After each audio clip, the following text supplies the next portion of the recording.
It was a lonely Friday night. As I was sitting on the couch, going through my phone, wondering what's taking all this space, I came to realize it was all my old pictures.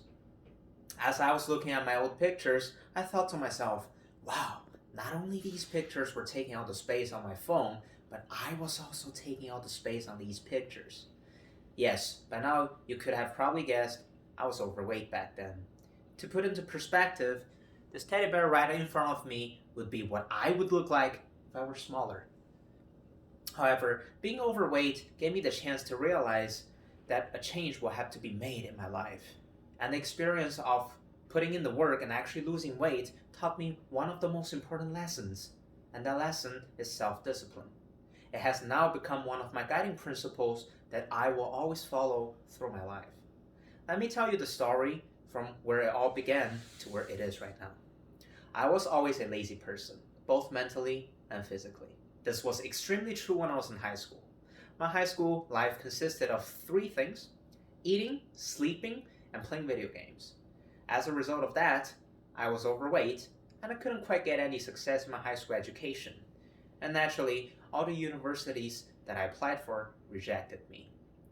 Given my limited options, I decided to enroll in a community college back in Palm Desert where my parents are.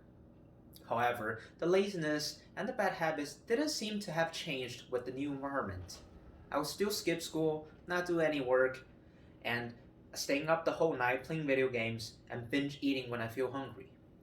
And I was on the edge of failing the first semester at a community college. My parents saw that, so they decided to talk to me. They told me that they were not only angry about the grades, but they were also angry about the lack of self control and my body shape. I cannot forget the sadness on their face and the sheer disappointment.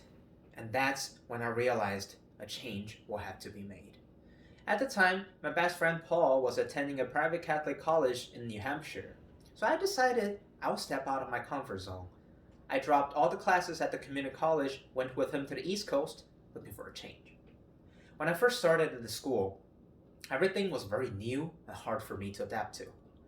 Not only they had very limited internet access because they were on top of a mountain, isolated from everything, but they also had some really strict rules and a very strict schedule. 2 weeks in, I already wanted out. Sensing that I wasn't quite strong enough to stick with the plans that I made, Paul decided to talk to me about it.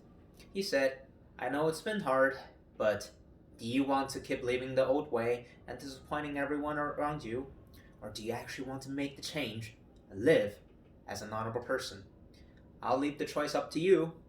If you still want out, I'll buy you the tickets back to California this weekend, and all I can do is wishing you good luck in your life, because then you will definitely need it.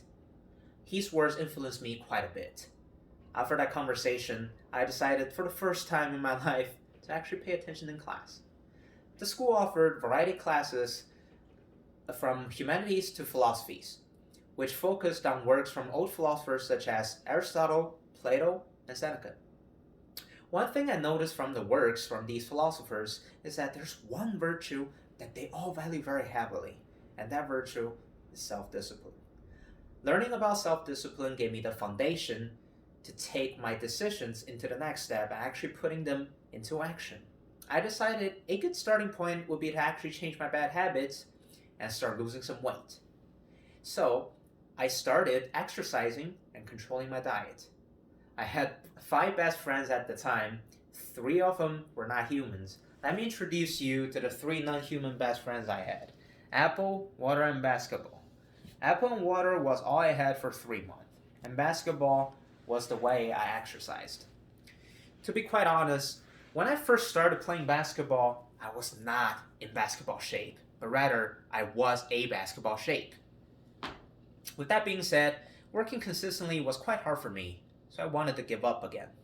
However, this time, when I wanted to give up, the teachings on how to live a virtuous life, the words from Paul, the faces of my parents keep coming back to me, so I decided this time I'll stick with it. In the end, I succeeded. I lost 57 pounds in 3 months. I was happy about it, but most importantly, I was able to get the self discipline that was always lacking in me. I came back to the community college after the 3 months I was there. and decided to pursue my goal, which is going to a field medical related. As a result of the self discipline and the hard work, I was able to get into my dream school, UCLA. Although losing weight is not something worth being too proud of, I am very happy and proud to say that I was able to get that self discipline. There were two quotes that influenced me a lot and basically changed my life. One is from Aristotle, the other is from Seneca. From Aristotle, through self discipline comes freedom. From Seneca, he is the most powerful who has power over himself. Thank you for listening.